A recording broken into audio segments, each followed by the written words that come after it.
Good evening students. कैसे हैं सभी लोग? पढ़ने के लिए तैयार है ना? शुरू हो जाए पढ़ने के लिए मेरे साथ आपके आजाद सर और आपके चैनल आजाद सर यूट्यूब। आज हम आपके साथ हम लोग मिलके पढ़ेंगे 6ठी शताब्दी ईस्वी पूर्व भारत में धार्मिक आंदोलन। 6ठी शताब्दी ईस्वी पूर्व भारत में जो विभिन्न प्रकार के धर्म सुधारक जो हुए, भगवान बुद्ध और महावीर जैसे कुछ लोग जो हैं, जो धार्मिक आडंबरों को दूर करके धर्म सुधार आंदोलन का प्रयास किए भारत में। तो हम 6ठी शताब्दी ईस्वी पूर्व भारत के इतिहास को पढ़ेंगे और धार्मिक आंदोलन के बारे में पढ़ेंगे। आपके सामने क्वेश्चन है, उसका वैकल्पिक प्रश्न जो है उसका आंसर हम लोग देखेंगे एक एक करके। चलिए, और आप भी देखिए कितने प्रश्नों को आप सही बना पाते हैं, और साथ ही साथ इसके जो विकल्प है उसके अतिरिक्त इससे रिलेटेड कुछ और भी प्रमुख प्रश्नों को भी हम आपको बताएंगे, उसका उत्तर बताएंगे, जो आप लोगों को विभिन्न प्रकार के प्रतियोगिता परीक्षा, मैट्रिक, इंटर और विभिन्न प्रकार के जो प्रतियोगिता परीक्षा है उसकी तैयारी में बहुत हद तक आपको लाभ देगा। चलिए, आपके सामने प्रश्न है, एक एक करके हम देखते हैं।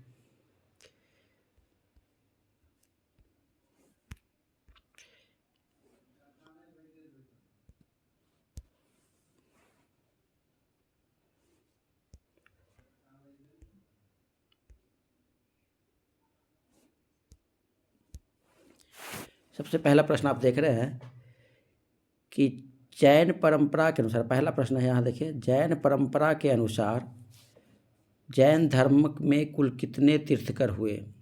जैन धर्म में कुल 24 तीर्थकर हुए थे। जैन धर्म के संस्थापक थे प्रथम तीर्थकर ऋषभदेव, और अंतिम तीर्थकर थे जो कि 24वें तीर्थकर थे वर्धमान महावीर थे। और 23वें तीर्थकर भी यदि आप जानना चाहेंगे तो वो पार्श्वनाथ थे, जिनका जन्म सावेत शिखर। जैन धर्म के कुल 24 तीर्थकर हुए थे, और 24वां और अंतिम तीर्थकर वर्धमान महावीर थे। तो ऑप्शन नंबर सी इसका सही उत्तर होगा। दूसरा प्रश्न है, त्रिपिटक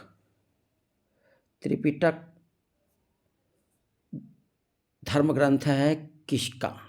त्रिपिटक और त्रिरत्न दो जो प्रमुख धार्मिक ग्रंथ हैं, तो त्रिपिटक जो है बौद्धों का है और त्रिरत्न जो है से जैन का है।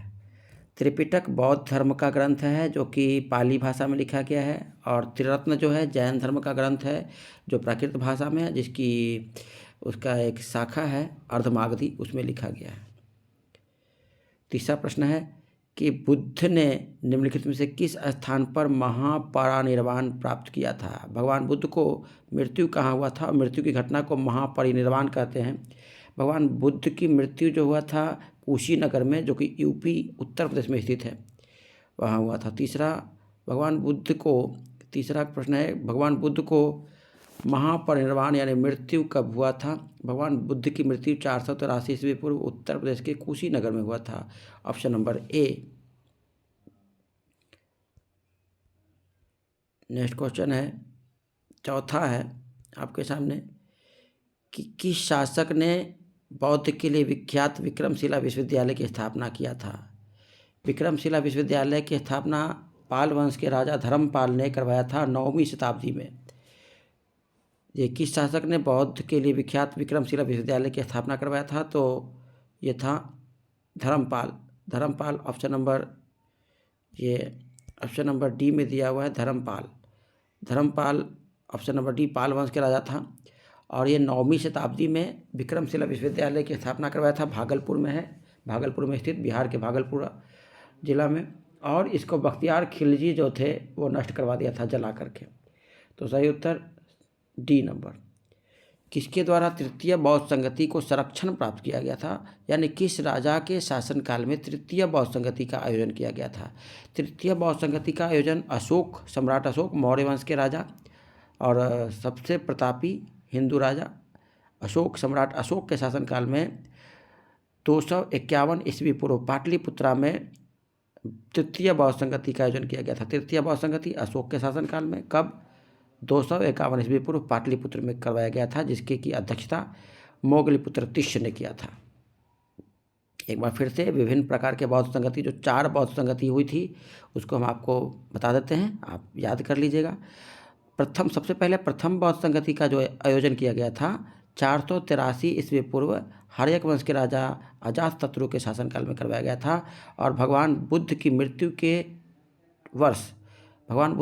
483 ईस्वी पूर्व हुआ था। और इसी वर्ष राजगिरी के सप्तपर्णी गुफा में अजातशत्रु ने प्रथम बौद्ध संगति का आयोजन करवाया था, जिसकी अध्यक्षता महाकश्यप ने किया था। ठीक 100 वर्ष बाद दूसरे बौद्ध संगति का आयोजन कालाशोक ने, शिशुनाग वंश के राजा कालाशोक ने वैशाली में करवाया था, जिसकी अध्यक्षता सब्बा कामी ने किया था। तृतीय बौद्ध संगति जो है सम्राट अशोक ने 251 ईस्वी पूर्व किया था पाटलिपुत्र में, और जिसकी अध्यक्षता मोगलीपुत्र तिष्य ने किया था। और अंतिम चतुर्थ बौद्ध संगति का आयोजन कनिष्क, महान कुषाण वंश के राजा कनिष्क ने लगभग 92 ईस्वी में किया था। कुंडल वन में कश्मीर में यह चतुर्थ बौद्ध संगति करवाया गया था, जिसकी अध्यक्षता वसुमित्र ने किया था।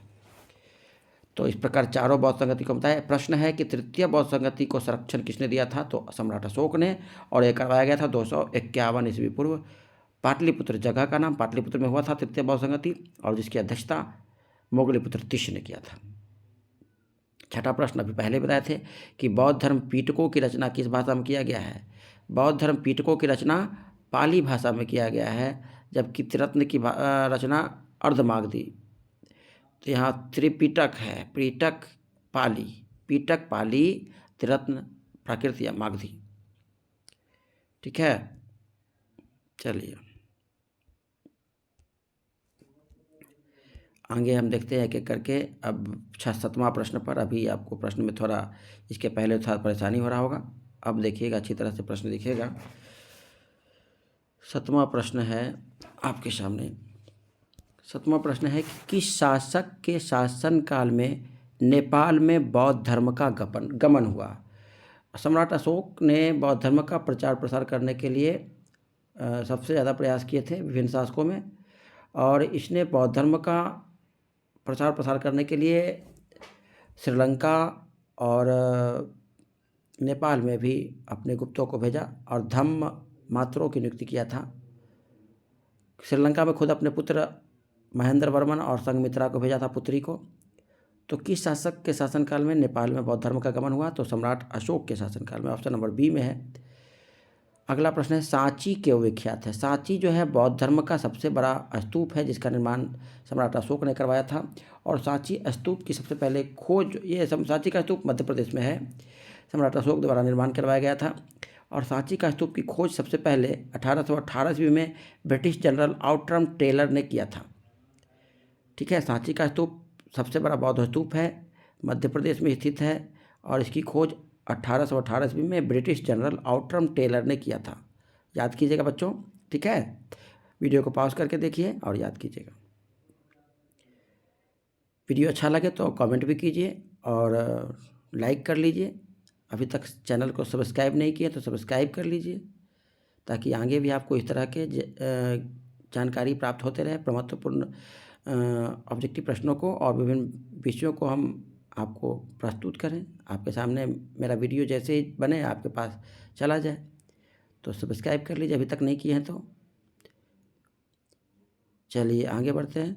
9वां, महावीर का जन्म किस क्षत्रिय गोत्र में हुआ था। महावीर का जन्म यदि पूछेगा तो जात्रिक या फिर इक्ष्वाकु वंश में हुआ था महावीर स्वामी का जन्म। और भगवान बुद्ध का जन्म शाक्य वंश में। तो वर्तमान महावीर पूछ रहा है, तो जात्रिक या इक्ष्वाकु वंश में वर्तमान महावीर का जन्म हुआ था 599 ईस्वी पूर्व। कहीं कहीं इसका जन्म 540 ईस्वी पूर्व भी मिलता है। वर्तमान महावीर का जन्म इक्ष्वाकु वंश के राजा सिद्धार्थ, इनके पिता का नाम, और माता त्रिशला। ठीक है, इनका बचपन का नाम वर्धमान था। यह क्वेश्चन है कि महावीर का जन्म किस क्षत्रिय गोत्र में हुआ था, तो जात्रिक या इक्ष्वाकु जिनको कहेंगे, 599 ईस्वी पूर्व, मृत्यु 527 ईस्वी पूर्व, 72 वर्ष की अवस्था में। 10वां प्रश्न है महावीर की माता कौन थी। अभी बताए थे, महावीर की माता त्रिशला और पिता सिद्धार्थ। 10वां का सही उत्तर 10वां का है त्रिशला, महावीर की माता, और पिता सिद्धार्थ। अगला प्रश्न है कि गौतम बुद्ध ने अपने धर्म में दीक्षित किया जाने वाला अंतिम व्यक्ति निम्नलिखित में से कौन था? गौतम बुद्ध द्वारा जो सबसे पहला जो धर्म का उपदेश दिए थे वो गौतमी पुत्र प्रजापति गौतमी जो उनकी मौसी थी, और सबसे अंतिम जो व्यक्ति जिनको दीक्षित दिए थे वो थे सुबुद्ध। Option number D is the right answer of question number 11। Next है प्राचीनतम विश्वविद्यालय कहाँ है? भारत का सबसे प्राचीनतम विश्वविद्यालय से गांधार में तक्षशिला विश्वविद्यालय है, लेकिन ये गांधार लिखा हुआ है तो गांधार तो विश्वविद्यालय का नाम है नहीं। तक्षशिला विश्वविद्यालय रहता तो सबसे प्राचीन विश्वविद्यालय तक्षशिला विश्वविद्यालय है जो कि गांधार में था, अभी वर्तमान में पाकिस्तान, लेकिन तक्षशिला विश्वविद्यालय ने लिख करके गांधार लिखा हुआ गलत हो जाएगा। भारत का प्राचीनतम विश्वविद्यालय नालंदा विश्वविद्यालय है। ठीक है, भारत के 3 प्राचीन विश्वविद्यालय है। सबसे प्राचीन तक्षशिला विश्वविद्यालय गांधार, दूसरा नालंदा विश्वविद्यालय नालंदा, और तीसरा विक्रमशिला विश्वविद्यालय जिसकी स्थापना धर्मपाल ने करवाया था 9वीं शताब्दी की शुरुआत में, और ये विक्रमशिला विश्वविद्यालय भागलपुर में स्थित है। तो प्राचीनतम विश्वविद्यालय इनमें से कौन है विश्वविद्यालय? तो नालंदा विश्वविद्यालय, ऑप्शन नंबर सी। किस भाषा को ज़्यादा प्रयोग बौद्धवाद के प्रचार प्रसार करने के लिए गए था? अभी बताए थे बौद्ध धर्म के प्रचार प्रसार करने के लिए पाली, और जैन धर्म को प्राकृत। बौद्ध धर्म है तो पाली। महावीर स्वामी की मृत्यु कहाँ प्राप्त हुआ था? महावीर स्वामी का जन्म जो हुआ था वो कुंडग्राम में 599 ईस्वी पूर्व, और मृत्यु जो हुआ था 527 ईस्वी पूर्व पावापुरी में, नालंदा जिला के पावापुरी, जहाँ जल मंदिर स्थित है। तो 14वां का सही उत्तर डी। 15 बोधिसत्व पद्मपाणि का चित्र सर्वाधिक प्रसिद्ध और प्रायः चित्रित चित्रकारी कहाँ स्थित है? अजंता में, औरंगाबाद, महाराष्ट्र के औरंगाबाद जिले के में अजंता की गुफा में सबसे अधिक बोधिसत्व पद्मपाणि का चित्र जो है चित्रित किया गया है। 15 का ऑप्शन नंबर ए।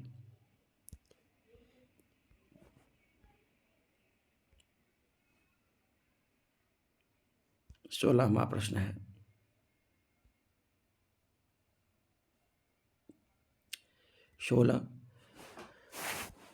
मठ, मंदिर और स्तूप किस धर्म से संबंधित है? मठ, मंदिर और स्तूप जो है ये सभी के सभी बौद्ध धर्म से संबंधित है, ऑप्शन नंबर ए। अगला है बौद्ध धर्म एवं जैन धर्म दोनों का उपदेश किसके शासनकाल में दिए गए थे? बौद्ध धर्म एवं जैन धर्म दोनों का उपदेश जो है वो ऑप्शन नंबर ए बिंबिसार के शासनकाल में दोनों ही प्रकार के धर्मों का उपदेश दिए गए थे। ऑप्शन नंबर ए में है बिंबिसार। गौतम बुद्ध ने अपना प्रथम उपदेश कहाँ दिया था? गौतम बुद्ध ने अपना पहला उपदेश सारनाथ में दिया था, जो कि यूपी के वाराणसी जिला में स्थित है। सारनाथ उत्तर प्रदेश के वाराणसी जिला में स्थित है। और भगवान बुद्ध द्वारा जो दिया गया प्रथम उपदेश की जो घटना है उसको धम्म चक्र परावर्तन कहते हैं। तो पहला उपदेश कहाँ दिए थे? सारनाथ, उत्तर प्रदेश, वाराणसी जिला में। बौद्ध धर्म ग्रहण करने वाली पहली महिला Mahaprajapati Gautami, option number C में दिया हुआ है, जो उनकी मौसी थी। बौद्ध धर्म को सबसे पहले ग्रहण की थी भगवान बुद्ध की मौसी महाप्रजापति गौतमी। और यदि पुरुष पूछा जाएगा तो भल्लिक और तपस्सु। सबसे पहला पुरुष जो भगवान बुद्ध से बौद्ध धर्म की दीक्षा और ज्ञान उपदेश ग्रहण किया था वो था भल्लिक और तपस्सु, और महिला वो जो थी महाप्रजापति गौतमी थी। 20वां प्रश्न है कि बोध गया कहाँ स्थित है? बोध गया बिहार के गया जिले में, गया से लगभग 6 किलोमीटर की दूरी पर स्थित है ना, निरंजना नदी के किनारे। ऑप्शन नंबर, बोध गया कहाँ स्थित है? बिहार में, ऑप्शन नंबर सी। जातक किसका ग्रंथ है? जातक बौद्ध धर्म का प्रसिद्ध पुस्तक है। अगला प्रश्न है 22वां, सिद्धार्थ भगवान बुद्ध को ज्ञान की प्राप्ति कहाँ हुई थी? अभी जस्ट बताए हैं, बोध गया में। बोध गया में गया जिले से लगभग 6 किलोमीटर की दूरी पर ये निरंजना नदी के किनारे। 22वां के डी। सारनाथ में बुद्ध का प्रथम प्रवचन क्या कहलाता है? 23वां प्रश्न है कि भगवान बुद्ध का प्रथम प्रवचन क्या कहलाता है। हम आपको भगवान बुद्ध से संबंधित 4 घटनाएं जो भगवान बुद्ध ने सबसे पहले जो गृह त्याग किया था, गृह त्याग किए थे, उनकी घटना को महावीर निष्क्रमण कहते हैं। भगवान बुद्ध का जन्म लुम्बिनी में हुआ था और ये 28 वर्ष की अवस्था में घर त्याग दिए थे और घर त्याग करने की घटना को महावीर निष्क्रमण कहते हैं।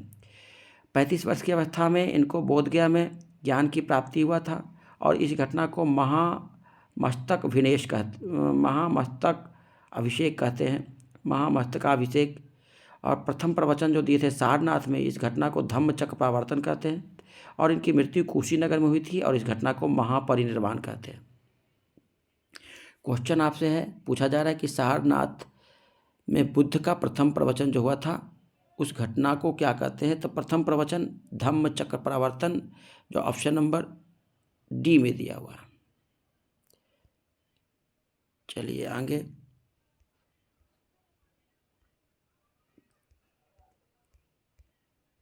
24वां क्वेश्चन।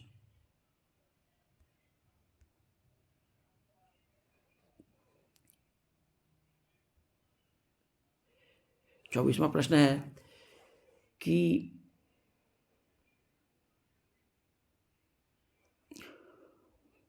बौद्ध धर्म ने समाज के निम्न वर्गों में सबसे ज़्यादा प्रभाव किस पर डाला था।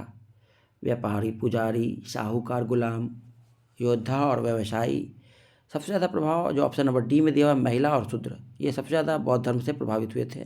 तो option number D is the right answer of question number 24। Next question, भगवान बुद्ध की गृह त्याग की घटना का प्रतीक चिन्ह क्या है। घोड़ा, ऐसे याद कीजिएगा, घोड़ा पर चढ़ कर के भगवान बुद्ध ने घर त्याग किया। ठीक है, तो याद हो जाएगा आपको हमेशा, घोड़ा पर चढ़कर घर त्याग दिए, तो इनका गृह त्याग की प्रतीक चिन्ह है घोड़ा। Option number A. भगवान बुद्ध ने भिक्षुणी संघ की स्थापना कहाँ किए थे। वैशाली। Option number C. सर्वप्रथम शून्यवाद का प्रतिपादन करने वाला बौद्ध दार्शनिक का क्या नाम था। नागार्जुन। नागार्जुन ने शून्यवाद का सिद्धांत का प्रतिपादन किया था। Option number C. Vardhaman Mahavir का मूल नाम क्या था। वर्धमान, अभी बोले वर्धमान, वर्धमान इनका मूल नाम था। ऑप्शन नंबर सी। एशिया की रोशनी किसको कहते हैं। The light of Asia Gautam Buddha को कहा जाता है। Option number B. दिलवारा का जैन मंदिर का निर्माण किसने करवाया था। चालुक्यों ने दिलवारा का जैन मंदिर का करवाया था निर्माण। नागार्जुन कौन थे, अभी बताए थे, बौद्ध दार्शनिक थे, एक बौद्ध दार्शनिक जिन्होंने शून्यवाद का खोज किया था। तो ऑप्शन नंबर डी। जैन परंपरा के अनुसार महावीर कौन से तीर्थकर थे। जैन परंपरा के अनुसार महावीर जो थे वो 24वें और अंतिम तीर्थकर थे। एक बार फिर से बताते हैं, जैन धर्म के प्रथम तीर्थकर जो थे या संस्थापक जो थे वो ऋषभदेव थे।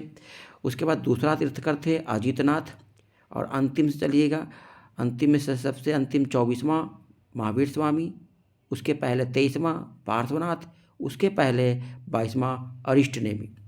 तो 5 जो प्रमुख तीर्थकर थे उनका नाम बता दिए। प्रथम तीर्थकर ऋषभदेव जो जैन धर्म के संस्थापक थे, दूसरा अजितनाथ और अंतिम 24वां तीर्थकर महावीर स्वामी, 23वां पार्श्वनाथ और 22वां अरिष्टनेमी। जैन धर्म की आधारभूत बिंदु क्या है। जैन धर्म की जो मुख्य आधारभूत बिंदु है वो अहिंसा है। Option number C. Question number 34। जियो और जीने दो किनका नारा है। किसने कहा था। महावीर स्वामी का कथन है जियो और जीने दो। महावीर स्वामी का ही कथन है कि जियो और जीने दो। Option number A. तीर्थकरों के क्रम में अंतिम कौन थे। महावीर 24वां, अभी बताए थे। जैन धर्म का पूर्ण ज्ञान को क्या कहते हैं। जैन धर्म में यदि पूर्ण ज्ञान जो प्राप्त होती है इस घटना को कैवल्य कहा जाता है। महावीर स्वामी का जन्म कहाँ हुआ था। एक बार फिर से घटना, महावीर स्वामी का जन्म कुंडग्राम में 599 ईस्वी पूर्व हुआ था और मृत्यु पावापुरी में 527 ईस्वी पूर्व 72 वर्ष की अवस्था में। नेक्स्ट है, कनिष्क के शासनकाल में चतुर्थ बौद्ध संगति किस नगर में किया गया था। अभी बताए थे विभिन्न प्रकार के बौद्ध संगति। एक बार फिर से, प्रथम बौद्ध संगति का आयोजन अजातशत्रु के शासनकाल में 483 ईस्वी पूर्व हुआ था, जिसकी अध्यक्षता महाकश्यप ने किया था और राजगिरी में इसकी आयोजन किया गया था। द्वितीय बौद्ध संगति का आयोजन कालाशोक के शासनकाल में 383 ईस्वी पूर्व वैशाली में किया गया था और इसकी अध्यक्षता सब्बाकामी ने किया था। तृतीय बौद्ध संगति जो हुआ था वो अशोक के शासनकाल में हुआ था 251 ईस्वी पूर्व और पाटलिपुत्र में हुआ था। इसकी अध्यक्षता मोगलीपुत्र तीस किया था। चतुर्थ बौद्ध संगति कनिष्क के शासनकाल में 92 ईस्वी में कुंडलवन में इसकी अध्यक्षता वसुमित्र ने किए थे। प्रश्न है कि कनिष्क के शासनकाल में चतुर्थ बौद्ध संगति का आयोजन कहाँ किया गया था? तो 251 ईस्वी पूर्व पाटलिपुत्र में। अध्यक्षता किसने किया था? तृतीय बौद्ध संगति की अध्यक्षता कनिष्क के शासनकाल में पूछ रहा है। ये तो पाटलिपुत्र में हुआ था अशोक के शासनकाल में। कनिष्क के शासनकाल में 92 ईस्वी में कुंडलवन में हुआ था जिसकी अध्यक्षता वसुमित्र ने किया था। तृतीय बौद्ध संगति का आयोजन कहाँ हुआ था? पाटलिपुत्र में अशोक 251 ईस्वी में और अध्यक्षता इसको किए थे किसने? अध्यक्षता मोगलीपुत्र तीस। अशोक के शासनकाल में बौद्ध संगति किस नगर में हुआ? 251 ईस्वी पूर्व पाटलिपुत्र में, अध्यक्षता मोगलीपुत्र तीस। निम्नलिखित में से कौन सी बात बौद्ध धर्म एवं जैन धर्म में समानता नहीं रखता है? तो जैन धर्म एवं बौद्ध धर्म में समानता नहीं यदि कोई रखता है वो बात है तो वो है ये आत्मदमन। आत्मदमन दोनों में समान मैच नहीं खाता है।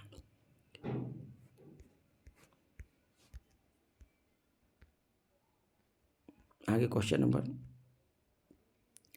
43वां क्वेश्चन है कि निम्नलिखित में से किस नगर में प्रथम बौद्ध संगति की आयोजन किया गया था? अभी पहले बताए थे राजगिरी के सप्तपर्णी गुफा में।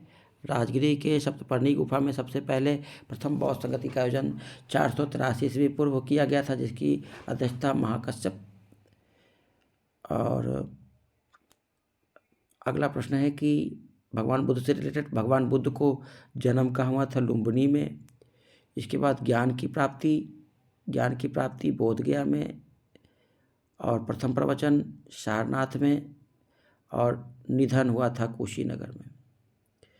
तो इस तरह से पहला जो देख रहे हैं जन्म लुम्बिनी में, तीसरा ऑप्शन नंबर, ज्ञान की प्राप्ति बोधगया दूसरा ऑप्शन नंबर, प्रथम उपदेश सारनाथ में पहला ऑप्शन और निधन जो हुआ था कुशीनगर में यानी चौथा, जो कि ऑप्शन नंबर सी में दिया हुआ। इसके बाद है निम्नलिखित से कौन पूर्वकालिक जैन धर्म ग्रंथ है? 14 पूर्व जो है पूर्वकालिक जैन धर्म कहलाता है और भगवती सूत्र प्रमुख जैन ग्रंथ है जिसमें भारत के 16 महाजनपदों का उल्लेख किया गया है। और बौद्ध ग्रंथ में यदि पूछा जाए कि 16 महाजनपदों का उल्लेख तो यह है अंग्युत्तर निकाय। भारत में 6ठी शताब्दी ईस्वी पूर्व 16 महाजनपद थे जिसका वर्णन बौद्ध धर्म की प्रसिद्ध पुस्तक अंग्युत्तर निकाय और जैन धर्म की प्रसिद्ध पुस्तक भगवती सूत्र में किया गया। और पूर्वकालिक जैन ग्रंथ कहलाते हैं 14 पूर्व। आजीविक संप्रदाय के संस्थापक, नेक्स्ट क्वेश्चन, आजीविक संप्रदाय के संस्थापक कौन थे? Makhali Putra Ghoshal, option number D. भागवत संप्रदाय का विकास में सबसे अधिक किसका योगदान था? क्वेश्चन नंबर 46, भागवत संप्रदाय के विकास में सबसे अधिक हिंद यूनानियों का योगदान था। नेक्स्ट क्वेश्चन, वर्धमान महावीर के प्रथम शिष्य कौन थे? अभी बताए थे वर्धमान भगवान बुद्ध के जो प्रथम शिष्या जो थी वो प्रजापति गौतमी और वर्धमान महावीर के प्रथम शिष्य थे जमाली जो उनके दामाद थे। त्रिरत्न जो है सम्यक धारण, सम्यक चरित्र और सम्यक ज्ञान, जिस धर्म की महिमा है वह त्रिरत्न है। अभी पहले बताए थे जैन धर्म की और ये प्राकृत भाषा में अर्धमागधी भाषा में लिया गया है। नेक्स्ट क्वेश्चन कि कुशीनगर मल्ल की राजधानी थी और भगवान महात्मा बुद्ध का महापरिनिर्वाण कुशीनगर में हुआ था। दोनों ही कथन सही है, ए और बी दोनों कथन सही है, परंतु यहाँ ए और आर है, ए और आर दोनों कथन सही है परंतु जो है आर जो है ए की व्याख्या नहीं करता है। यह ऑप्शन बी सही उत्तर है। Option number B is the right answer of question number 49। अगला है कि चैत्य और विहार क्या है और इनमें अंतर क्या है? ये बौद्ध धर्म से संबंधित है। चैत्य जो है भगवान बौद्धों का प्रसिद्ध पूजा स्थल है और विहार जो है जहाँ बौद्ध धर्म के लोग निवास करते हैं। तो चैत्य पूजा स्थल और विहार निवास स्थल ऑप्शन नंबर बी में। 51वां क्वेश्चन, निम्नलिखित में से कौन सा जो स्थल है वो पार्श्वनाथ से संबंधित है और उनका जन्म स्थान है? पार्श्वनाथ जो 23वें तीर्थंकर थे और उनका जन्म स्थान संवेद शिखर था। ऑप्शन नंबर सी। बुद्ध की मृत्यु के बाद प्रथम बौद्ध संगति का अध्यक्षता किसने किया था? बुद्ध की मृत्यु के बाद 483 ईस्वी पूर्व अजातशत्रु के शासनकाल में राजगिरी में जो प्रथम बौद्ध संगति का आयोजन किया गया था, जिसकी अध्यक्षता महाकश्यप ने किए थे। Option number A is the right answer of question number 52। ठीक है, नेक्स्ट क्वेश्चन नंबर 53। चलिए देखिए, 53 का क्वेश्चन है कि निम्नलिखित में से कौन बुद्ध के जीवन काल में ही संघ प्रमुख होना चाहता था? ऑप्शन है देवदत्त, महाकश्यप, उपाली या फिर आनंद। इसका सही आंसर होगा देवदत्त। हेलियोडोरस का बेशनगर अभिलेख का संदर्भन किससे है? हेलियोडोरस का बेशनगर अभिलेख जो है वो वासुदेव से संबंधित है, जो कि ऑप्शन नंबर डी में दिया हुआ है। नेक्स्ट क्वेश्चन है, बौद्ध धर्म के विषय में कौन सा कथन सही है? बौद्ध धर्म के विषय में कौन सा कथन, जो 3 कथन दिया हुआ है उसमें देखना है कौन सही है। पहला है, उसने वर्ण एवं जाति को अस्वीकार नहीं किया, यह सही है। और उसने ब्राह्मण वर्ग को सर्वोच्च सामाजिक कोटि की चुनौती दी थी, यह भी सही है। उसने कुछेक शिल्पों को हीन माना था, ये भी सही है कि बौद्ध धर्म के में कुछ शिल्पकारियों को हीन समझा गया है। ये क्वेश्चन नंबर जो 55 का तीनों ऑप्शन ही जो है वो सही है। 55 का तीनों ऑप्शन आपको जो है वो सही दिया गया है, तीनों ऑप्शन। ऑप्शन नंबर सी। अगला प्रश्न है 56, वासुदेव कृष्ण की पूजा सर्वप्रथम किसने किया था? वासुदेव कृष्ण की पूजा सर्वप्रथम सातवतों ने किया था, ऑप्शन नंबर ए में है। निम्नलिखित 4 स्थानों पर हुई बौद्ध संगतियों का सही कालक्रम क्या है? सबसे पहले प्रथम बौद्ध संगति का आयोजन अजातशत्रु के शासनकाल में हुआ था, राजगिरी में। राजगिरी में पहला नंबर। दूसरा नंबर कालाशोक के शासनकाल में वैशाली में 383 ईस्वी पूर्व हुआ था। तीसरी बौद्ध संगति का आयोजन सम्राट अशोक के शासनकाल में 251 ईस्वी पूर्व हुआ था, तीसरी बौद्ध संगति। और चतुर्थ बौद्ध संगति कनिष्क के शासनकाल में कुंडलवन में हुआ था। तो ये चौथा। तो सबसे पहले option number 2, 1, 4, 3, 2, 1, 4, 3 option number D में है। गौतम बुद्ध ने अपनी मृत्यु के उपरांत बौद्ध संगति का नेतृत्व किसे दिया था? तो गौतम बुद्ध की मृत्यु के बाद बौद्ध संघ का नेतृत्व किसी ने नहीं किया था, ऑप्शन नंबर डी में होगा आंसर। स्यादवाद का सिद्धांत किस धर्म से संबंधित है? स्यादवाद का सिद्धांत जो है वो जैन धर्म से संबंध रखता है, तो ऑप्शन नंबर सी में है। अगला प्रश्न है बहुत ही हल्का, गौतम बुद्ध का जन्म कब हुआ था? भगवान गौतम बुद्ध का जन्म 563 ईस्वी पूर्व लुम्बिनी में हुआ था, नेपाल में। 563 ईस्वी पूर्व और मृत्यु हुआ था 80 वर्ष की अवस्था में 483 ईस्वी पूर्व। सही उत्तर, कुशीनगर में इनकी मृत्यु और लुम्बिनी में इनका जन्म। तो सही उत्तर ऑप्शन नंबर, भगवान बुद्ध की मृत्यु जन्म कब हुआ था? 563 ईस्वी पूर्व लुम्बिनी में।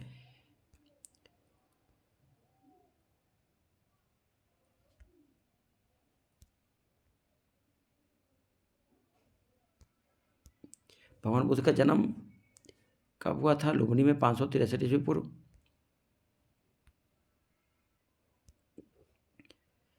सही उत्तर ए। बौद्ध शिक्षा का केंद्र क्या था? विक्रमशिला, वाराणसी, गिरनार, उज्जैन। विक्रमशिला विश्वविद्यालय जो था बौद्ध शिक्षा का केंद्र था, जो भागलपुर में स्थित है। इसकी स्थापना धर्मपाल ने 9वीं शताब्दी में किया था, 9वीं शताब्दी की शुरुआत में।